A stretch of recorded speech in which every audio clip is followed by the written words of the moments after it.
Mysterious Man Toby here, and today's guide is on Sarada. This version of Sarada is a little better than the other version of Sarada. She has more cancels, more options in Awakening, and does just as good in neutral as the other one. She has a problem pressuring the opponent, which means you'll have to work a little harder, cornering, and ultimately touching your opponent. But she's a pretty solid character. Let's get into her combos. Before I get into directional combos and stuff, first we have to look at the second string. It beats out dashes and is a pretty useful tool in neutral because it carries an absurd amount of priority. And yes, it really is absurd. And not only beats out dashes, but harms awakenings and whatever they're trying to do, beats out ultimates and jutsus that use the character's body. It's weird because it counts as a projectile, but at the same time registers as a priority on most things like an almighty push or something. You definitely want to abuse this string in general, as it will keep opponents off of it. Sarada has more than one combo with options for canceling into things. Looking at her up combo, it pops the opponent up in the air at the 9th hit, which then you can cancel into for a jutsu, an ultimate, a team ultimate, grab, status change items like pills, and other basic things like bombs and supports. She can also finish the up combo to pop the opponent in the air, allowing you to use the built-in combo cancels the combo off of it into an air combo. Her neutral combo leads into a strike back. Off of her down combo, you can cancel her 8th hit into everything but a combo. This is just simply another way to cancel with her. She can also finish it for a chance to set up with a sack or throw a bomb for damage to close out the game.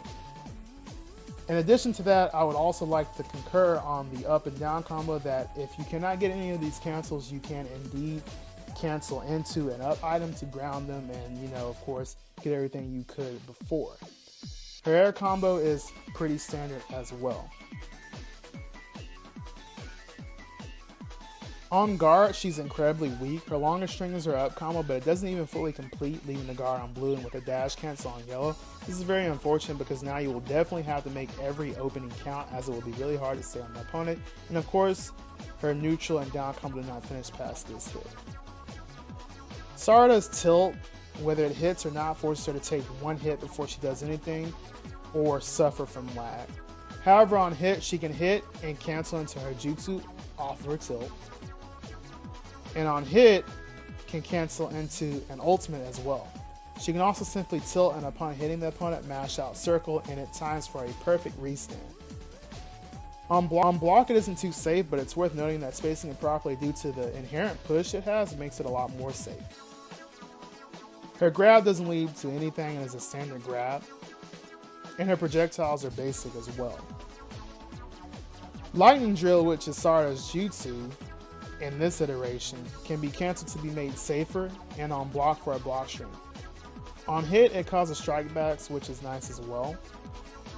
Sarada's ultimate has little range and honestly no special properties, so there's really nothing here.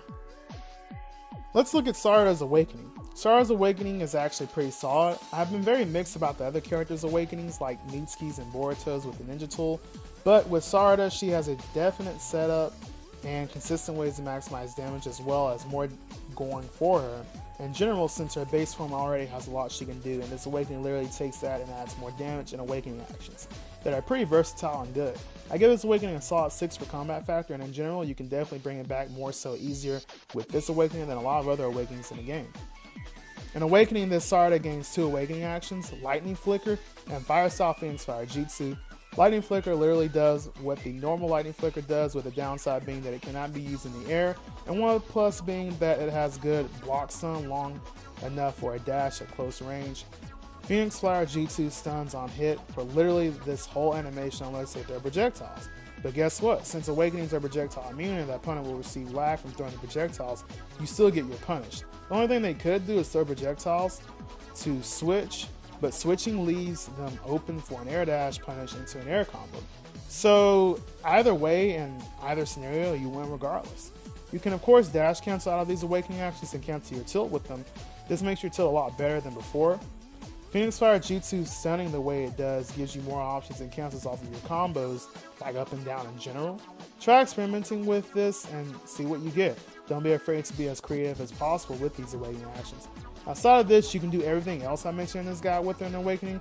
The only difference is that she gains Awakening actions and a damage boost.